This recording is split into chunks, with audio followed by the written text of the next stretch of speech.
Lynchburg, Virginia, a city shaped by tobacco, railroads, and a handful of men whose names quietly built its foundation. Today we're telling the story of one of those men, a self-made entrepreneur, a civic leader, and Lynchburg's first true millionaire, John Wesley Carroll. John Carroll was born in 1832 in Stanton, Virginia. He arrived in Lynchburg as a teenager in 1849, young, ambitious, and far from wealthy. At first, Carroll worked as a cabinet maker. It was honest labor, but it wasn't where his future would be made. Like many others in Lynchburg at the time, he soon turned his attention to tobacco. By the late 1850s, Carroll had entered the tobacco manufacturing business. In 1859, he introduced two chewing tobacco brands. The product that would make him famous was called Lone Jack tobacco. It quickly gained a national and even international reputation. Its success was explosive.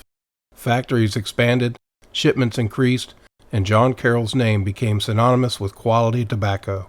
By the post-Civil War era, Carroll had amassed a fortune. He was now one of the wealthiest men in Lynchburg, and soon, its first millionaire. But Carroll didn't stop at business success. He became deeply involved in Lynchburg's civic life. John Wesley Carroll served for many years as president of Lynchburg City Council, a position that placed him at the center of city governance during a critical period of growth. He also served as president of Lynchburg National Bank, helping guide the city's financial stability and expansion. Carroll wasn't just making money in Lynchburg, he was helping shape its future. As his wealth grew, so did his physical imprint on the city. In the 1870s and 1880s, Carroll invested heavily in real estate, especially in what became known as Federal Hill, Lynchburg's first major suburban neighborhood. He built a grand brick home for himself at 1102 Harrison Street. Then he commissioned additional homes for his children, large, elegant residences that still stand today. One of the most notable is the R. Lehman Carroll House at 1014 Harrison Street, constructed in 1878 for his son. He also built 1121 Harrison Street for his daughter Sydney during Reconstruction. These homes weren't just family dwellings, they were statements, symbols of Lynchburg's prosperity and ambition in the post-Civil War South. Carroll also owned a large rural estate known as Lone Jack Farm, which he later subdivided as the city expanded outward. John Carroll died in 1898.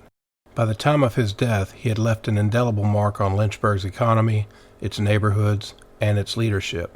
Today he rests in Lynchburg's historic Presbyterian Cemetery, buried among other civic leaders and builders of the city.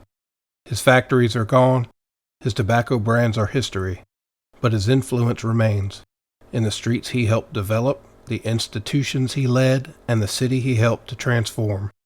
John Wesley Carroll's story is a reminder that cities are not just built by events, they're built by people, by risk-takers, leaders, and entrepreneurs who seize the moment history gives them. If you enjoyed this look into Lynchburg's past, please like, comment, and subscribe, and let us know. Whose story should we tell next?